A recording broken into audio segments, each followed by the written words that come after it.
Trust me, your vote change everything. 6th event, not even November 2.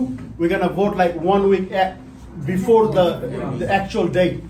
Hello viewers, welcome to my channel Zohra's lifestyle in Canada. আজকে হচ্ছে আমরা এখানে এসেছি, আপনারা দেখতে পাচ্ছেন ফুতুর মন্ট্রিয়াল, ইংলিশে হচ্ছে ফিউচার মন্ট্রিয়াল। এখানে ক্যানাডার মন্ট্রিয়ালে মিউনিসিপ্যাল ইলেকশন অনুষ্ঠিত হবে 2 নভেম্বর, 2রা নভেম্বর। সেখানে হচ্ছে ফুতুর মন্ট্রিয়াল ফিউচার মন্ট্রিয়াল পার্টির পক্ষ থেকে বাংলাদেশের একজন ক্যান্ডিডেট রয়েছেন মোহাম্মদ ইউসুফ রনি। আজকে সেখানে তার সেই উপলক্ষে এখানে অনুষ্ঠিত হচ্ছে একটি অনুষ্ঠান। আমরা সবাই এখানে আছি এবং আমি আপনাদের সাথে শেয়ার করছি পুরো অনুষ্ঠান। দর্শক, আগামী 2 নভেম্বর অনুষ্ঠিত হতে যাচ্ছে মন্ট্রিয়াল সিটি নির্বাচন। আসন্ন এই নির্বাচনকে ঘিরে নগরবাসীর মধ্যে আগ্রহ ও আলোচনার ঝড় বইছে। এই নির্বাচন কেবল একটি রাজনৈতিক প্রতিদ্বন্দ্বিতা নয়, বরং নাগরিক জীবনের বাস্তব সমস্যাগুলোর সমাধান কে দিতে পারবে তার একটি পরীক্ষা। এবারের নির্বাচনে প্রতিদ্বন্দ্বিতা করছে ফিউচার মন্ট্রিয়াল সহ Ensemble Montreal, Projet Montreal, Transition Montreal এবং অ্যাকশন মন্ট্রিয়াল পার্টি। মন্ট্রিয়ালের পার্ক এক্স থেকে ফিউচার মন্ট্রিয়াল পার্টি থেকে সিটি কাউন্সিলর পদে প্রতিদ্বন্দ্বিতা করছেন একমাত্র বাংলাদেশি বংশোদ্ভূত প্রার্থী মোহাম্মদ ইউসুফ রনি। গত 26 সেপ্টেম্বর পার্ক এক্সের মুনিস্টার রেস্টুরেন্টে এক আলোচনা অনুষ্ঠানে নির্বাচন সংক্রান্ত খুঁটিনাটি বিষয় নিয়ে কথা বলেন তিনি। মোহাম্মদ ইউসুফ রনি, আপনি একজন বাংলাদেশি হিসেবে কানাডার মন্ট্রিয়ালে ফুতুর মহিয়াল in English Future Montreal party থেকে মিউনিসিপ্যাল কাউন্সিলর পদে আপনি ইলেকশন করছেন। তো কেন হচ্ছে, কি আপনাকে উদ্বুদ্ধ করলো যে এই ইলেকশনে দাঁড়ানো? উদ্বুদ্ধ বলতে সবচেয়ে বড় যে জিনিসটা হচ্ছে যে আপনি যখনই এখানকার সিটি হলে যান, আমাদেরকে রিপ্রেজেন্ট করা যদি একজন যেখানে থাকে কিংবা যদি আমাদের কাউকে যদি আমরা সেখানে দেখি, তো আমাদের সেই কথাগুলো বলতে আমাদের জন্য সুবিধা হয়। 1 নম্বর। আসলে এগুলা এই 27 বছর ধরে কিংবা 26 বছর এত দীর্ঘ সময় ধরে থাকার পরেও কিন্তু আমাদের যে লোকাল কমিউনিটি তাদের কিন্তু সেরকম হাতে কোনো কয়েকজনের হয়তো বা সেরকম কোনো একটা ইম্প্রুভমেন্ট হয়েছে, কিন্তু আমাদের যে লঙ্গার ভার্সনে যে আমাদের যে বেশিরভাগ যে সিটিজেন যারা এখানে আমাদের যারা কমিউনিটি মেম্বার তাদের কিন্তু সেরকম কিছু হয়নি। আর আমরা যদি ফ্রন্ট লাইনে না আসি আমাদের ক্যানাডিয়ান মেইন স্ট্রিম পলিটিক্সে, তা আমাদের ভবিষ্যৎ প্রজন্ম যারা আছে তারাও কিন্তু আসতে ভয় পাবে। কেন আপনাকে ইলেক্টেড করবে? আপনার কিছু পয়েন্ট বলুন যে কেন আপনাকে ভোট দিবে। আমাকে ভোট দিবে এই কারণে যে পার্ক এক্সের লোকাল যে কমিউনিটি থেকে কিংবা লোকাল একটা স্ট্রিট থেকে এক রাতের মধ্যে প্রায় 350 পার্কিং উধাও হয়ে যায় আনপ্ল্যান্ড বাইসাইকেল প্যাথের কারণে। তো তারা যেভাবে আমাদের পার্কিং গুলো, আমাদের বাসার সামনে থেকে পার্কিং গুলো জাস্ট নিয়ে নিচ্ছে, তো এটা একটা বড় একটা ব্যাপার। এবং এগুলাকে ফিরিয়ে আনার জন্য আমাদের ফিউচার মন্ট্রিয়াল কিন্তু সবসময় মানে প্রথম থেকেই আমরা এটার জন্য কাজ করছি। স্মল বিজনেস গুলোর সামনে, ছোট ছোট বিজনেসের সামনে আপনি এখানে আপনার যে নাম্বার ভিগনেট যেটা আছে, তারপর ট্যাক্সি স্ট্যান্ড আছে, তারপর যে ইয়েলো লাইন আছে, এগুলো দেওয়ার কারণে এই লোকাল যে বিজনেস যারা এখানে মানে একটা রেস্টুরেন্টে কেউ যদি খাওয়া দাওয়া করতে আসে, সেই রেস্টুরেন্টে কিন্তু তারা পার্কিং করে মানে খাওয়া দাওয়া করতে পারে না, তাদেরকে কিন্তু ঘুরতে হয় এখানে প্রায় 5-6 ব্লক। একসময় তারা চিন্তা করে এখানে আমি খাবোই না, অন্য কোথাও গিয়ে খাবো। They are paying $21,000 for tax, but they're not getting the essential parking in front of their business. আপনি কত বছর হচ্ছে এই কানাডার এই মিউনিসিপ্যাল পলিটিক্সের সাথে জড়িত? প্রথম করি 2017 সালে, তখন আমাদের একটা পার্টি থেকে আমি ছিলাম, পার্টি এক্স থেকে ছিলাম। তারপর আমি প্রভিন্সিয়ালে MNA হিসেবে নির্বাচন করি। 2021 সালে আমি বোম্বে মন্ট্রিয়াল থেকে আমি সিটি কাউন্সিলর পার্ক এক্সি, এবং এবার ফিউচার মন্ট্রিয়ালের পক্ষ থেকে আমি সিটি কাউন্সিল হিসেবে নির্বাচন করছি। As a Bangladeshi and you are also a Canadian citizen, so you know that what you feel that what's the difference between the Bangladeshi politics and the Canadian politics actually? আমাদের প্রজন্ম যেটা আছে, আমরা বাংলাদেশের রাজনীতি সম্বন্ধে যত কিছু জানি, কিন্তু আমি আপনাকে গ্যারান্টি দিয়ে বলতে পারি যে আমাদের ভবিষ্যৎ প্রজন্ম যারা আসছে কিংবা আছে যারা, they don't care about Bangladesh politics. তারা ক্যানাডিয়ান পলিটিক্সকে কেয়ার করে না। সো বাংলাদেশি পলিটিক্স অনেক দূরে। সো আমি মনে করি যে যারা এখানে আছে, যেভাবে আছে, সবাইকেই ক্যানাডিয়ান মেইন স্ট্রিম পলিটিক্সের সাথে জড়িত হওয়া উচিত। সেটা যে কোনো পার্টি হোক, এটা যে কোনো, সেটা লিবারেল পার্টি হোক, কনজারভেটিভ হোক, NDP হোক, ডাজন্ট ম্যাটার। আপনার থেকে বাংলাদেশি হিসেবে বাঙালি পিপল কি মানে বিশেষ কোনো সুবিধা পাবে? শুধু বাংলাদেশি লোকদের জন্যই, কেউ বাংলাদেশি নাগরিকদের জন্য সিটি কাউন্সিল না।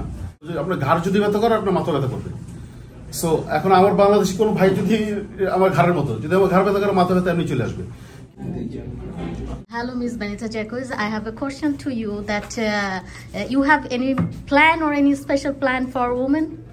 Oh, of course.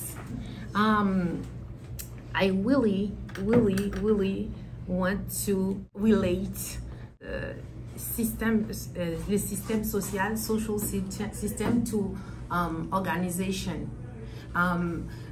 You know, sometimes things happen and they only take the children and put it on foster, yeah. But the woman, who take care of her? Who take care of the woman? The woman was the one. If there is something saying, if the woman is happy, everybody is happy. So it's really important to relate the social system to the organization. Our plan is to change things, to bring equality to everyone. Like unlike to the race, where they're from, the color of their skin. On November 2, we end these problems. Okay, we end this problem, and this is Jose Reyes, and he's gonna be the city council candidate from Villeray. And one of person, Julien, he's not with us. He's in Toronto. He's from François Perrault. He's our city council candidate. And last but not least, so she's our board mayor from this, and she's gonna be the one who's gonna leading us for this. Comme conseiller de ville pour Futur Montréal. Futur Montréal, vous savez déjà, une ville, un avenir. Et j'espère ensemble, nous allons construire ensemble l'avenir pour Montréal, pour que ce soit une ville P2, pour qu'on puisse vivre ensemble, la communauté, que ce soit ville Saint-Michel. C'est François Perrault. Yeah. Por tener more energy, more experience y more pasión por trabajar ensemble avec l'équipe, avec la mairesse que ça va venir. Benita nous va travailler pour le Chayamán, vrai Chayamán, pour écouter la population de Montréal, de Parc Extension, Villeray, Saint-Michel, François Perrault. We can hear your voice and understand what you have to tell. To be able to go to vote. Leave livelihood and in the respect of gender relations. Bring this idea. বৃদ্ধ যারা আছেন কিংবা young যারা এখানে আছে, তারা যদি 4, 5, 6, 7 block ঘোরার পরে যদি পার্কিং না পায় রাত্রে 1টার পরে এসে পড়েও, তাহলে এটা একটা খুব দুঃখজনক ব্যাপার। এবং এটা এই সময়টা তাদের ফ্যামিলিকে দেওয়ার কথা, এই পার্কিং খোঁজার জন্য কিন্তু দেওয়ার কথা না। এই পার্কিংগুলোকে এখানে ফিরিয়ে নিয়ে আসবো। আমাদের ইউথ জেনারেশন যারা আছে তাদেরকে আমরা একটা ভালো যে কর্মসংস্থানের ব্যবস্থা সেটা করব। বর্তমান অ্যাডমিনিস্ট্রেশন তারা বলে যে বেশি বেশি করে পাবলিক ট্রান্সপোর্টেশন ব্যবহার করা, কিন্তু পাবলিক ট্রান্সপোর্টেশন ব্যবহার করে কিন্তু আমাদের পর্যাপ্ত পরিমাণ সেই বাস কিংবা সে ধরনের যে একটা মানে যে যোগাযোগের যে ব্যবস্থা সেটা কিন্তু এত ফ্রিকুয়েন্ট না। এখন ইদানিং দেখা যাচ্ছে যে কিছু মানুষ রং সাইড দিয়ে খুব ড্রাইভ করে, এই জন্য কিন্তু অনেক অ্যাক্সিডেন্ট হয়, অনেকে কিন্তু ইনজুর্ড হয়। এগুলো আমাদের যে ল এনফোর্সমেন্টের ব্যাপার আছে, যারা হোমলেস আছে, যারা লো ইনকাম, আমরা ভবিষ্যতে আমরা যদি অ্যাডমিনিস্ট্রেশনে আসি, তাহলে আমরা এখানে যতগুলো অ্যাবান্ডন যতগুলো বিল্ডিং আছে সেগুলো কুইবেকের যে আমাদের প্রভিন্সিয়াল যে সরকার তাদের সাথে আমরা ডিসকাস করে, তাদের সাথে কথা বলে আমরা সেগুলোকে যে যারা এখানে ভালো মতো থাকতে পারছে না তাদের জন্য একটা ভালো ব্যবস্থা করা, এটা হচ্ছে আমাদের মেইন প্ল্যান একটা। দর্শক, নির্বাচনে নাগরিকরা আর শুধু প্রতিশ্রুতিতে সন্তুষ্ট নন, তারা এমন কাউন্সিলর ও নেতা খুঁজছেন যিনি জনগণের পাশে দাঁড়াবেন, তাদের কথা শুনবেন এবং ছোট ছোট সমস্যারও কার্যকর সমাধান করবেন। কারণ একটি বড় শহরের সাফল্য নির্ভর করে দৈনন্দিন নাগরিক জীবনের মানোন্নয়নের ওপর। অতএব আসন্ন মন্ট্রিয়াল সিটি নির্বাচন হবে নাগরিক আস্থার পরীক্ষা। রাজনীতিবিদরা যদি জনগণের বিশ্বাস অর্জন করতে চান, তবে তাদের অবশ্যই বাস্তব সমস্যার সমাধানকে অগ্রাধিকার দিতে হবে। অন্যথায় হতাশা ও ক্ষোভ আরও বাড়বে, যা কোনো নগর প্রশাসনের জন্যই শুভকর নয়। সো শেষমেশ কার উপর জনগণ আস্থা রাখছে তা জানা যাবে 2 নভেম্বর নির্বাচনের পর। সে পর্যন্ত আমাদের অপেক্ষা করতেই হচ্ছে। সো আজ এ পর্যন্তই। আমি সৈয়দা জোহরা শাম্মী আপনাদের কাছ থেকে এখানেই বিদায় নিয়ে নিচ্ছি। দেখা হবে নেক্সট কোনো ব্লগে। সে পর্যন্ত সবাই ভালো থাকুন, সুস্থ থাকুন এবং please subscribe my channel, like, comment এবং শেয়ার করতে ভুলবেন না। সো দেখা হবে নেক্সট কোনো ব্লগ নিয়ে।